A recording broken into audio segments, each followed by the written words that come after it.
Hai semua. Okey, siapa pernah dengar pasal Afia Haiba? Afia Haiba ni merupakan minuman botani.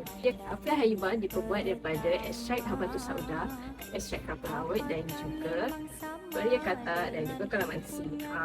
Produk Afia Haiba ni memang sangat bagus untuk seseorang yang mempunyai batuk yang agak lama, sesak nafas dan juga dalam sebotol bekas ni ada 15. So dia ada individual pack macam ni.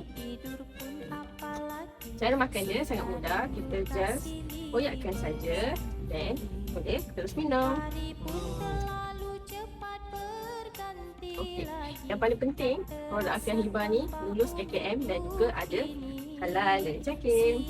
So orang yang ada masalah saya sebut tadi boleh try Afia Haiba. Kesan dia seawal 3 hari tau.